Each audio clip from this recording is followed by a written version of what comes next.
Olá, vamos dar sequência às nossas análises a respeito da colaboração premiada, ainda no plano das questões mais introdutórias, né? A gente já viu alguma coisa na nossa primeira aula, damos sequência na aula de hoje, iniciando por uma discussão mais teórica até do que prática, né? Mas enfim, acho que é interessante de destacar, quanto à terminologia que se utiliza. Há uma disputa, por assim dizer, né, de se denominar a prática de delação ou de colaboração. Interessante de entender que a palavra delação tem uma origem até histórica, né? Se usava muito no século XVIII e XIX as figuras do delator criminis e a delatio criminis, e sempre se tratou isso, e se tratava inclusive na doutrina brasileira. Se você tiver curiosidade, pegue a doutrina brasileira dos anos 80, 70, 80, 60, anterior à implantação do modelo de colaboração ou delação premiada nos anos 90, e você vai perceber que todas elas fazem referência a delatio criminis como uma espécie de notícia criminis a partir da redação do artigo 5º do Código de Processo Penal, né?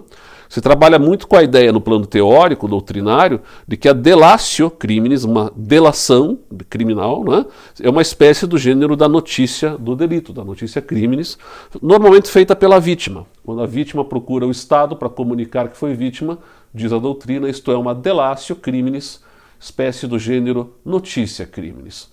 Quando se introduz no direito brasileiro, em 1990, com a Lei dos Crimes Hediondos, a figura nova da colaboração ou delação premiada, boa parte da doutrina faz uma crítica muito grande à lei de crimes hediondos. Havia uma resistência muito grande da doutrina brasileira em relação à própria lei, até porque a lei foi feita a toque de caixa, uma lei mal pensada, feita para dar satisfação a episódios momentâneos que vivíamos naquela época, como foram os casos dos crimes de extorsão mediante sequestro dos empresários brasileiros, né, do Abílio Diniz, e do Abílio Diniz, que era do grupo Pão de Açúcar, e o Roberto Medina, que era do grupo que realiza o Rock in Rio, né, ainda hoje. Quando esses empresários são vítimas de extorsão mediante sequestro, há uma cobrança midiática do legislador, e ele, a toque de caixa, faz a lei dos crimes hediondos. Então ela vem toda mal elaborada, mal pensada, mal refletida, não amadurecida. E ela introduz a figura da delação. E aí se começa uma doutrina de crítica à lei, né? Então tudo que pudesse ser objeto de reforço crítico à lei foi utilizado pela doutrina, inclusive a pecha pejorativa de colar a ideia da delação como sendo sempre algo que remete a um delator, a um traidor, aquele que não deve merecer confiança, né? Então se cola muito essa pecha. O fato é que isso, enfim, tem uma origem histórica que depois se descola, né, da expressão da delação, e ela passa a ser vista especificamente com sentido negativo. Alguns doutrinadores mais recentemente, principalmente depois que a lei incorpora a expressão colaborador, réu colaborador, isso vai acontecer em 1998, com a lei de proteção a vítimas, testemunhas e réus colaboradores, justamente, ali onde aparece pela primeira vez na lei a figura da colaboração. E agora, na Lei 12.850, de novo, uma estrutura toda bem mais organizada, né, chamando o instrumento de colaboração premiada. E aí alguns doutrinadores fazem um esforço para diferenciar a delação da colaboração, isso mais recentemente. Alguns passam a dizer que delação é quando o investigado ou o acusado entrega um comparsa de crimes em troca de um benefício. Já a colaboração seria quando ele não faz isso, mas quando ele colabora na recuperação do patrimônio subtraído ou na soltura de uma vítima que esteja num cativeiro, no caso de extorsão mediante sequestro, ou ainda na descoberta de novos casos. É uma diferenciação mais teórica do que prática, né? Não tem assim um efeito prático muito grande, até porque é difícil muitas vezes na prática de separar uma coisa da outra. Normalmente o sujeito que de alguma forma faz um ajuste, entabula um negócio jurídico com o Estado no intuito de receber um benefício, ele acaba fazendo as duas coisas juntas, né? Certo que a lei trata como colaboração, então vamos dar preferência para essa terminologia, né? A gente vai chamar mais de colaboração do que de delação. Mas não tem problema também se quiser chamar de delação. A disputa ela chega até, interessante de observar, né? Ela chega a se invocar no prisma ético, né? Se costumam fazer invocações de natureza ética para estabelecer algum argumento que possa inviabilizar a utilização desse instrumento. E isso decorre também do fato de que, em alguma medida, se faz uma inauguração de uma disputa de modelos antagônicos de processo, num processo mais tradicional, que estaria vigente uma moral de princípios, em contraponto a esse modelo de processo que trabalha com a negociação, que visaria introduzir uma moral mais utilitária. Claro que também isso não é assim tão matemático, né, no sentido de dizer, existem dois modelos completamente diferentes, as coisas meio que se misturam, né? Interessante de observar os parágrafos 14 e 15 do artigo 4º da Lei 12.850, que podem servir para a gente trabalhar um pouquinho com essa diferenciação. O parágrafo 14 diz: nos depoimentos que prestar, o colaborador renunciará, na presença de seu defensor, ao direito ao silêncio e estará sujeito ao compromisso legal de dizer a verdade. Bom, com base nisso, então, se diz, olha, veja, é uma moral utilitária porque eu estou abrindo mão de princípios, né? O que me interessa é quanto que eu vou ganhar nesse negócio. E para ganhar, eu inclusive abro mão das minhas prerrogativas, dos meus direitos, das minhas garantias, né, de não autoincriminação, do direito ao silêncio e tal. É interessante de entender isso, mas na verdade seria um pouco exagerado dizer que é absolutamente diferenciado e o que eu abriria mão por completo dos meus direitos. O próprio parágrafo seguinte, que é o parágrafo 15, estabelece como condição de validade para qualquer negociação que eu esteja assistido por defensor, portanto a ampla defesa está garantida. Veja, como nós falamos na aula passada, tem uma dupla funcionalidade o acordo de colaboração, e ele me parece que é muito mais um instrumento de defesa do que propriamente um instrumento de alargamento das condições de compreensão por parte do Estado, em relação ao fato que está investigando. Ele só vai ser um instrumento favorável ao Estado se o investigado quiser. Então ele é muito mais, ele é primordialmente um instrumento de defesa, secundariamente um meio de alargamento da cognição fática por parte do Estado. E o fato de que o colaborador possa renunciar o seu direito ao silêncio, isso não pode ser imposto a ele, né? Ele está abrindo mão porque está querendo fazer o acordo de colaboração. Antes mesmo da existência da colaboração, a gente já podia ter um réu que resolvesse confessar o crime. Quer dizer, não há uma regra que vede que alguém confesse. Quando a gente fala de vedação de não autoincriminação, é do Estado obrigar o sujeito, constranger o sujeito, forçá-lo a produzir provas contra si. Isso é vedado. Agora, se ele voluntariamente quer abrir mão do seu direito ao silêncio, não tem nada demais nisso aí, sempre foi assim. Sempre foi assim. Quando eu garanto o direito ao silêncio, eu digo assim, uma opção que você tem é silenciar. Agora, se você quer negociar, você tem que abrir mão, porque senão não faz sentido. Você tem que compatibilizar, né, o modelo de negócio com o não silêncio. Então seria a mesma coisa que eu dissesse a um réu fora do modelo da colaboração que ele não poderia falar, não poderia no seu interrogatório dizer alguma coisa, teria que sempre usar o direito ao silêncio. Direito ao silêncio eu uso quando eu quiser.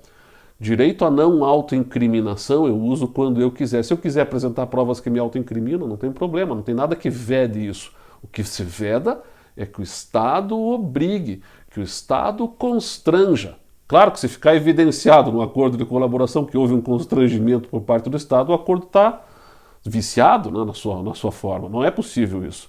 Então, quando se estabelece a ideia de que eu abro mão do meu direito ao silêncio, isso já era possível de ser feito antes mesmo das regras de colaboração. De resto, também é importante destacar essa questão, né? Estará sujeito ao compromisso legal de dizer a verdade. Não significa dizer que eu transformo o colaborador numa testemunha com as consequências do crime de falso testemunho. E que pese um ou outro doutrinador tenha até sugerido isso, não me parece correto dizer isso, né? Você não transforma o sujeito numa testemunha, inclusive com as consequências de um crime de falso testemunho, caso ele resolva silenciar ou resolva, ou acabe até mentindo. Veja, ele só vai responder por um eventual crime, caso minta, se essa sua mentira atingir o interesse de terceiro. Mas isso já era assim mesmo fora dos acordos de colaboração, né? Se eu tenho um réu não colaborador que vem lá no seu interrogatório e falsamente imputa a prática de um delito a uma terceira pessoa, tendo ciência de que essa imputação é falsa e dali desencadeando uma investigação em relação a ela, pronto, eu tenho um crime de denunciação caluniosa. O direito à ampla defesa, ele não é absoluto, no sentido de ser uma espécie de vale-tudo, né? Tem alguns limites, e alguns desses limites sempre foram estabelecer a não possibilidade de eu acusar falsamente alguém da prática de um delito para tentar me livrar desse delito. A própria Lei 12.850 tem um tipo específico de denunciação caluniosa, no seu artigo 19, dizendo que o colaborador responderá criminalmente caso impute falsamente um crime a terceiro, tendo ciência de que a imputação é falsa.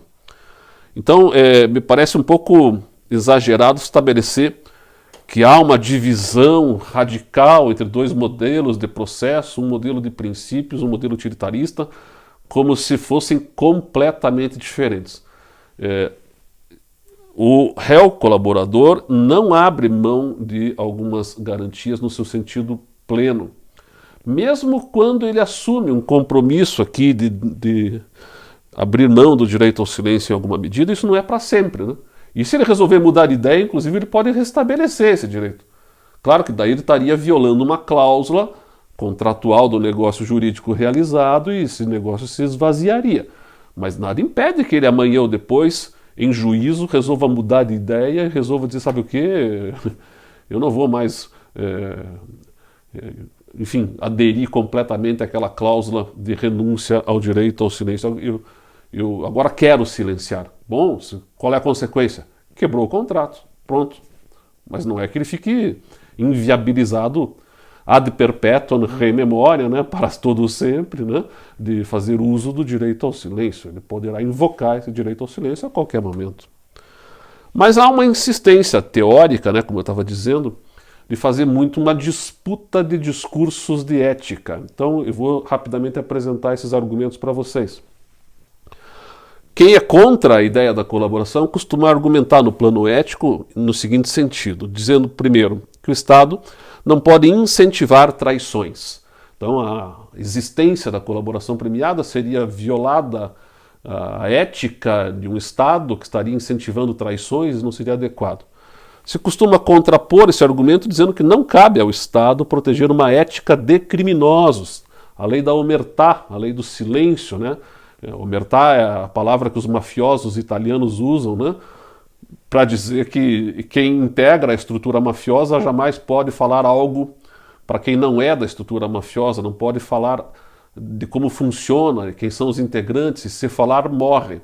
Então esta imposição da lei do silêncio que a criminalidade organizada costuma também trazer para a sua atividade criminosa.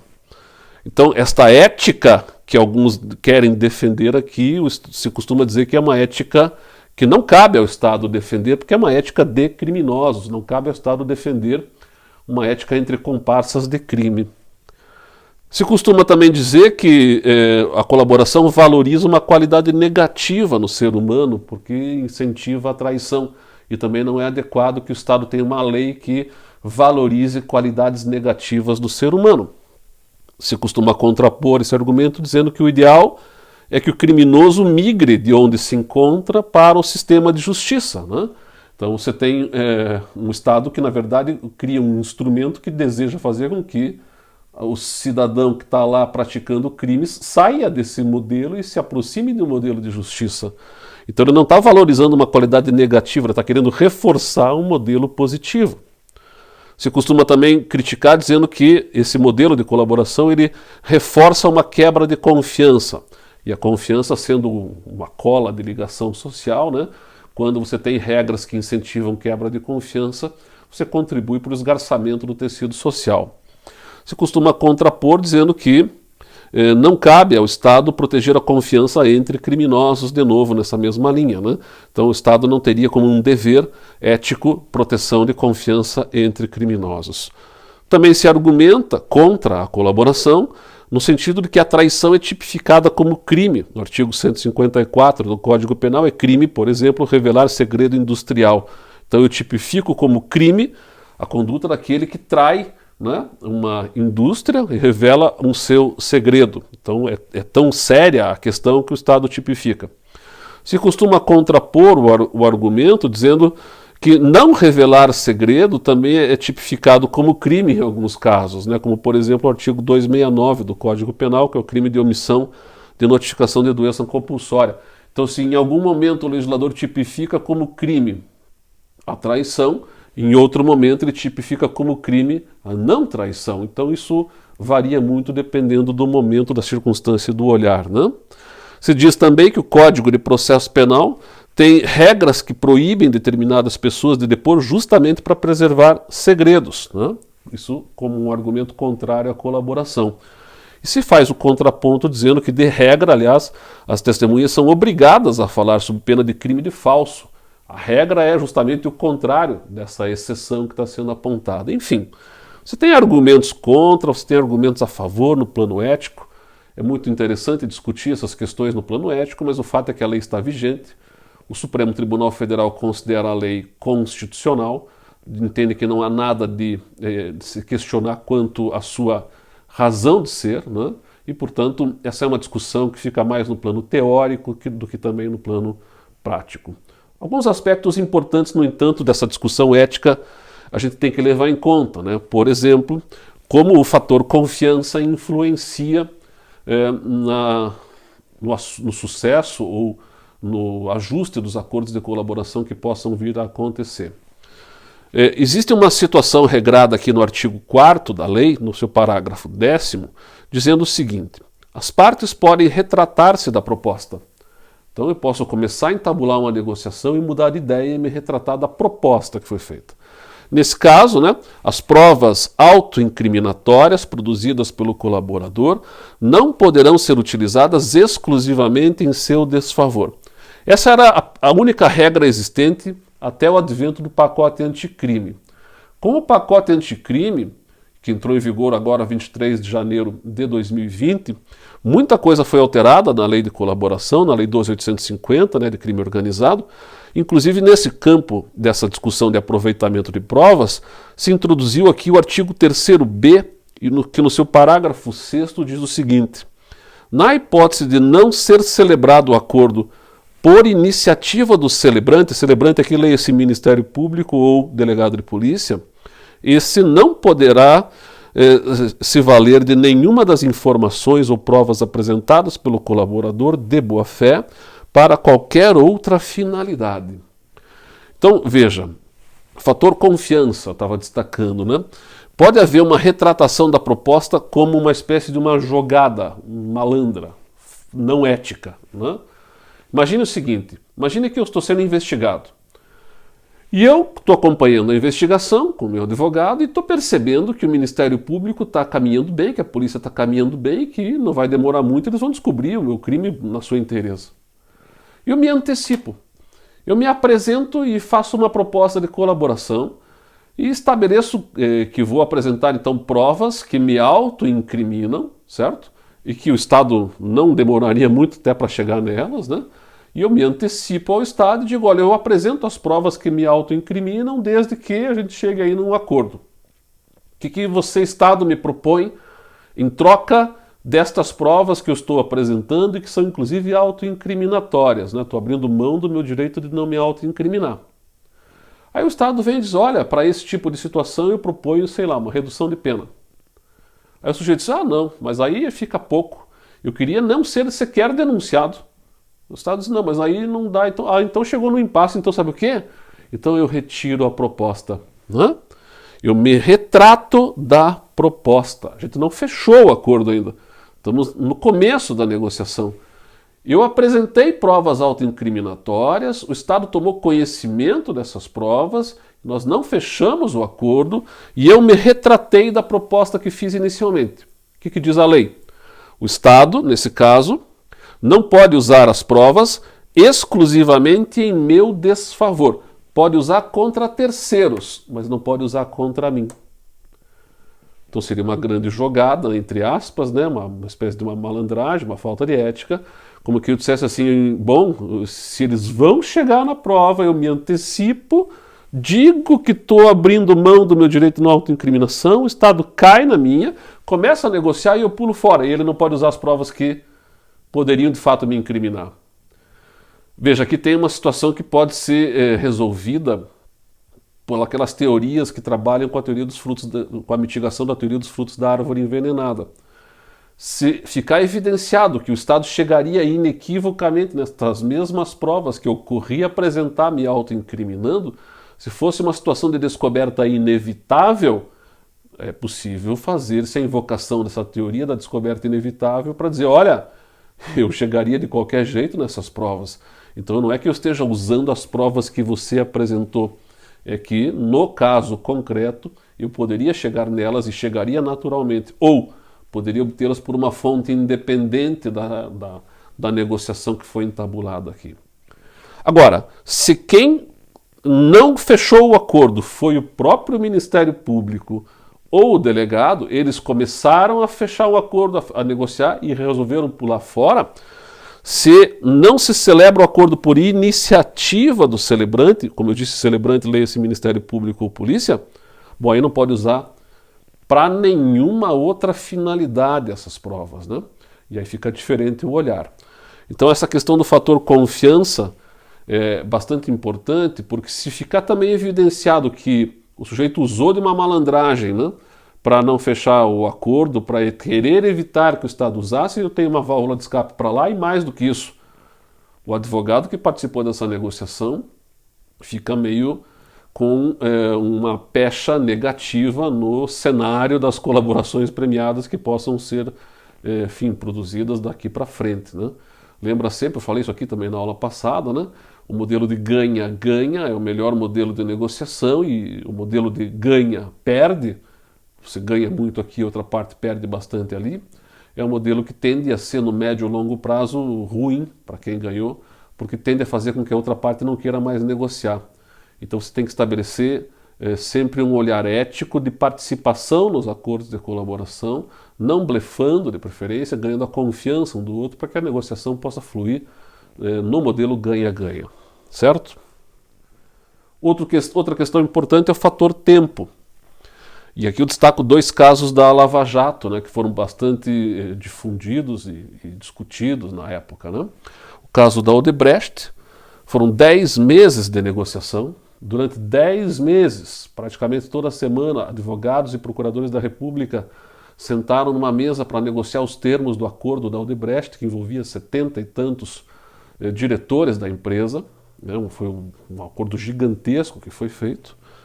E a negociação fez com que, não havendo pressa, tendo se alargado por 10 meses, ela pudesse ser bem pensada lado a lado. Então, o Marcelo Odebrecht, por exemplo, ficou nesse acordo tendo que cumprir 3 anos de regime fechado, o que equivale a uma condenação de 20 e poucos anos, né?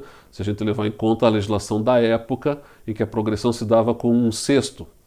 Quer dizer, para ficar 3 anos de regime fechado, eu teria que ter sido condenado a 18 anos, mas tem aqui todos aqueles benefícios, né? De cada 3 dias de trabalho descontam na pena, de cada livro que eu leio também se desconta um tanto da pena, de cursos que eu faço se desconta na pena, enfim. A gente pode projetar aí 20 e poucos anos de condenação para dar um equivalente a 3 anos de regime fechado. Então não foi uma negociação assim tão vantajosa para a Odebrecht. Foi vantajosa, evidentemente, porque se não fosse assim a pena seria muito maior, né? Mas foi um acordo fechado sem pressa. O que teve de diferente no caso da JBS, que foi muito criticado o acordo, né? Não sei se recordam, os irmãos Wesley e Joesley Batista, do grupo JBS, sentaram para negociar com o Procurador-Geral da República, na época o Rodrigo Janot. E foi feito um acordo que, depois que veio a público, foi muito criticado, porque eles conseguiram o maior benefício de todos previstos na lei, que é o não oferecimento da denúncia. Em troca do quê? Bom, aí que vem a diferença e como o fator tempo influencia, né? O que teve de diferente no caso da JBS em relação ao caso da Odebrecht, em relação a todos os acordos de colaboração que foram feitos na Lava Jato? Todos os outros acordos estavam relacionados a fatos pretéritos. Eu sei de crimes que ocorreram há 1 ano, 2 anos, 3 anos atrás. Bom, legal, senta aí, vamos conversar, não tenho pressa para negociar com você. No caso da JBS, eles chegaram para o Procurador-Geral da República e disseram assim: eu sei de crimes que estão em curso agora, envolvem o presidente da República, envolvem deputados federais, e eu sei de crimes que vão ocorrer daqui a 5 dias.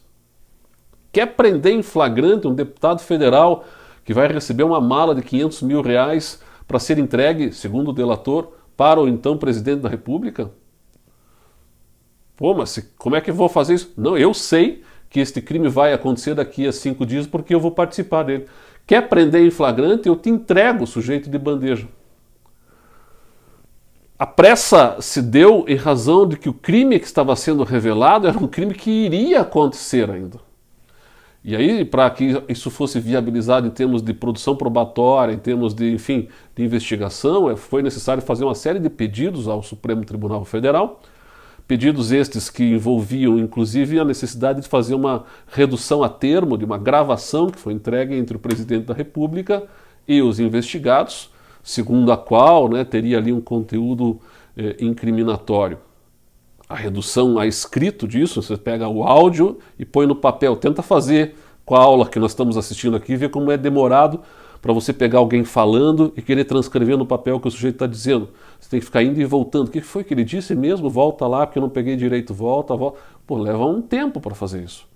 Pois eles tinham então que reduzir a escrito todos aqueles áudios que foram entregues das conversas com o presidente da República, tinham que transformar aquilo em petições fundamentadas para medidas cautelares probatórias, inclusive medidas de busca e apreensão, medidas de prisão temporária e medidas de flagrante prorrogado, né, ou ação controlada, que é aquela medida em que você depende de uma autorização judicial para não dar imediata voz de prisão em flagrante.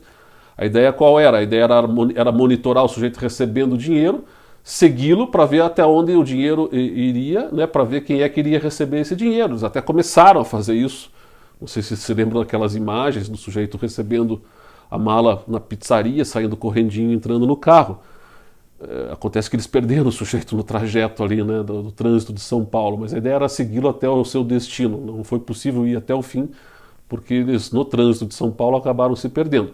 Mas para operacionalizar isso tudo leva tempo. E como a coisa ia acontecer dali a 5 dias, não dava tempo de pensar muito nos termos da negociação. Me parece que esse foi um fator determinante para que a JBS levasse o maior prêmio.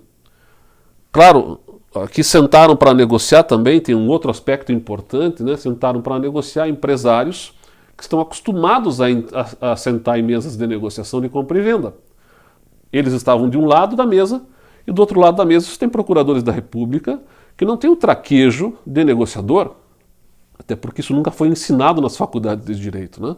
Nós não temos disciplinas de negociação nas faculdades de Direito, a gente não estuda técnicas de negociação. Então, claro que um acabou engolindo o outro, jogando com o fator tempo, jogando com o encurtamento do processo decisório que opera nesses momentos, né, com a decisão tomada de forma irrefletida, com a necessidade de se fazer tudo meio urgente, com a dificuldade de transformar isso tudo dentro de um contexto jurídico de petições que convençam o ministro do Supremo a deferir as medidas, inclusive, tendo que depois operacionalizar isso tudo, quer dizer, foi uma loucura. Também tem que se levar em conta o outro lado da moeda, e se não tivesse fechado o acordo, e amanhã ou depois viesse a público essa notícia, o que diriam do procurador-geral que recebeu no seu gabinete investigados que estavam propondo um acordo de colaboração, né? E ele se recusou a fechar o acordo, e neste acordo, segundo esses empresários estão revelando agora, vamos imaginar, né? Havia ali conversas gravadas, o então presidente da República, a pretensão de poder prender em flagrante um deputado federal, e o procurador-geral recuou e não fechou o acordo. É complicado de trabalhar, né? É fácil de ficar analisando depois, né? Tá? Agora, pensa você ali no contexto, no calor do momento, quer dizer, o fator tempo, o fator de encurtamento do processo decisório, a psicologia cognitiva explica isso, né? Joga muito aqui, né? Então, são questões que a gente tem que levar em conta também quando vai sentar numa mesa para negociar acordos de colaboração. Bom, quais são as trocas possíveis que nós temos na Lei 12.850 de 2013? Alguém vai oferecer alguma coisa em troca do quê? Então você tem 2 colunas aqui, né, que estabelecem o que eu posso oferecer como uma espécie de mercadoria nessa negociação e qual é o preço que pode ser pago pela mercadoria. Então, eu estou extraindo isso aqui do artigo 4º da Lei 12.850, isso aqui é o texto da lei, e diz assim: o que eu quero do colaborador? Bom, quero, por exemplo, a identificação dos demais coautores e partícipes da organização criminosa e das infrações penais por eles praticadas. Isso é o mais comum de se visar no acordo de colaboração. Também é possível de pleitear a revelação da estrutura hierárquica e da divisão de tarefas da organização criminosa, a prevenção de infrações penais, entrava aqui a questão da JBS, a prevenção, quero prevenir os crimes que vão acontecer, né? A recuperação total ou parcial do produto, do proveito das infrações penais praticadas pela organização criminosa, a localização de eventual vítima com sua integridade física preservada. Bom, no caso, no acordo de colaboração premiada, o colaborador ainda deve narrar todos os fatos ilícitos para os quais concorreu, que tenham relação direta com os fatos investigados. Isso é uma redação nova, introduzida pelo pacote anticrime no artigo 3º-C, parágrafo 3º. Estabelece, de certa forma, uma limitação até isso daqui, né? A gente tinha, nos acordos que foram fechados na Lava Jato, muita criatividade, muita cláusula extra-legal, muita pretensão de obter de um lado do Ministério Público, de obter do colaborador posturas e compromissos fora da regra, e do outro lado também o colaborador obter do Ministério Público benefícios fora da regra. Quais são os benefícios que ele pode obter dentro da regra? Parágrafo 4º do artigo 4º traz o maior dos benefícios, que é o não oferecimento da denúncia. Foi este que foi dado aos irmãos da JBS. Agora, quando é que é possível deixar de oferecer a denúncia? Porque nem oferecer denúncia é arquivar a investigação, né? Isso é possível de ser feito de acordo com a lei. 1. Se a proposta se referir à infração que se desconhecia. Essa exigência aqui não havia na época da JBS. Isso aqui foi introduzido também, essa primeira condicionante aqui, com a reforma do pacote anticrime. Na época se condicionava o não oferecimento da denúncia se o sujeito não fosse o líder da organização criminosa e fosse o primeiro a prestar efetiva colaboração. Visa, inclusive, azeitar o mercado das colaborações, né, incentivando alguém a ser o primeiro a pular na frente. Quer dizer, se você é o primeiro a fazer a colaboração e você não é o líder da organização, e você está me dando uma informação de uma infração que se desconhecia até então, e por desconhecimento pressupõe-se que eu não tenho um inquérito ou uma investigação instaurada para apurar esse fato, é possível te dar o maior dos benefícios, é o maior preço que se pode pagar por uma informação, que é o não oferecimento da denúncia. Isso é mais benéfico do que o perdão judicial, porque o perdão judicial pressupõe que eu te denunciei, que o processo todo se desencadeou, você tem que se confirmar lá na frente, e lá no fim o juiz te dá o perdão. É melhor nem ser denunciado do que ficar esperando lá no fim um perdão judicial. Então, o segundo maior preço é o perdão judicial. Depois, a possibilidade de redução em até 2/3 da pena privativa de liberdade, ou substituição da pena privativa de liberdade por restritiva de direitos, ou ainda, no parágrafo 5º, se estabelece que se a colaboração for posterior à sentença, aí a pena pode ser reduzida até a metade, ou ser admitida a progressão de regime, ainda que ausentes os requisitos objetivos. Veja, isto é o que a lei estabelece. Como eu estava dizendo, havia muita prática, porque era tudo muito novo, né? Tudo muito experimental ainda, e se criou muita coisa nos acordos da Lava Jato. Se começaram a estabelecer benefícios que a lei não previa. Se começou a ter uma iniciativa criativa, até com a maior das boas intenções, mas fugindo um pouco do texto da lei. Tanto exigindo coisas do colaborador que a lei não prevê, quanto dando ao colaborador benefícios que a lei não prevê. Então, por exemplo, me lembro de casos em que se negociou que o sujeito fosse condenado a uma pena X, que se daria necessariamente, de acordo com o Código Penal, num regime inicial fechado, porque a pena era maior, superior a 8, né? E sendo superior a 8, de acordo com o artigo 33 do Código Penal, o regime inicial teria que ser fechado, mas aí no acordo se estabeleceu que seria um regime fechado, porém domiciliar, com tornozeleira. Como assim fechado, domiciliar com tornozeleira? Regime fechado é na penitenciária, não é em casa. Não existe na lei a previsão de um regime fechado domiciliar. No entanto, foi feita essa negociação. essa negociação extrapolava os limites da lei, mas foi feita e foi homologada. Houve uma reação, principalmente dos advogados dos réus delatados no primeiro momento, depois da doutrina e depois do próprio Supremo, que disse: não, está demais, precisamos estabelecer alguns limites. Não dá para ter toda essa criatividade, vamos voltar a limitar o que a lei estabelece. Então veio, inclusive, a reforma do pacote anticrime para tentar estabelecer como nulas determinadas cláusulas que extrapolassem esses limites, né? Nós vimos, foi introduzido aqui no artigo 4º, parágrafo 7º, no seu inciso 2, que proíbe e considera como nulas as cláusulas que definam novas definições de regime inicial de cumprimento de pena, diferentes daquelas do artigo 33 do Código Penal, ou estabeleçam novas regras para cada um dos regimes previstos, tanto no Código Penal quanto na Lei de Execuções Penais, e também que prevejam novos critérios para a progressão de regime. Não é possível fugir do que diz o Código Penal e a Lei de Execuções Penais. Toda cláusula contratual que for fechada fora desses limites, a partir do pacote anticrime, já era por interpretação jurisprudencial, mas agora, por conta do texto que está na lei, é considerada cláusula nula. Bom, os critérios para mensurar os benefícios, já que são vários benefícios que podem ir de um extremo a outro, né? Diz a lei no seu artigo 4º, parágrafo 10º, que, primeiro, que em qualquer caso a concessão do benefício levará em conta a personalidade do colaborador, natureza, as circunstâncias, a gravidade, a repercussão social do fato criminoso e a eficácia da colaboração. Então são critérios de orientação que você vai levar em conta para estabelecer qual daqueles benefícios será concedido. Então você, claro, tem que ouvir a proposta do colaborador, pensar a partir desses critérios. Vamos, aqui o caso é de uma repercussão social gigantesca, envolve o presidente da República. Pô, então não é conveniente que você dê o maior dos benefícios.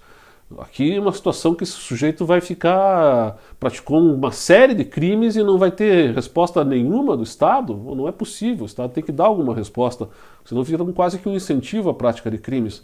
Então você vai ter que saber dosar, né, levando em conta esses critérios. Além disso, o colaborador tem alguns direitos adicionais previstos no artigo 5º da lei, né? Ele pode usufruir de medidas de proteção previstas na legislação específica, particularmente naquela lei que trata de proteção a vítimas, testemunhas e réus colaboradores, programa de proteção a réus colaboradores. É verdade que esses programas eles são tanto quanto limitados, né? O programa até funciona bem, só que você que tem que se adaptar ao programa, não é o programa que se adapta a você. Então você tem que levar em conta esse aspecto, né? Você abre mão da tua vida privada para se ajustar ao programa, do contrário não funciona. Então, se você quiser, o programa está à tua disposição, mas tem esse custo social, pessoal, familiar às vezes, né? Que você tem que pagar para poder se inserir num programa de medida de proteção. Você pode ter teu nome, qualificação e imagem de mais informações pessoais preservados, né? Ser conduzido em juízo separadamente dos demais coautores e partícipes, participar das audiências sem contato visual com os outros acusados, não ter sua identidade revelada pelos meios de comunicação, nem ser fotografado ou filmado sem sua prévia autorização por escrito. Claro que isso aqui, depois que se torna público o acordo, né, depois do recebimento da denúncia, se esvazia um pouco. Cumprir pena ou prisão cautelar, isso aqui foi alterado também, na lei velha não falava em prisão cautelar, foi alterado com o pacote anticrime, foi acrescentado aqui a questão da prisão cautelar. Então, cumprir pena ou prisão cautelar em estabelecimento penal diverso dos demais corréus ou condenados. São também direitos, benefícios que o réu colaborador ou investigado colaborador tem de acordo com a lei. Enfim, a gente tem avançado aqui então para alguns temas envolvendo a colaboração premiada, tem ainda muita coisa para ser tratado. Na aula de hoje nós ficamos por aqui. Na próxima aula avançamos aí para a análise de como é que funciona o processo de negociação, as questões que devem ser levadas em conta no contrato. A gente trabalha com isso no nosso próximo encontro. Por hoje é isso, até a próxima.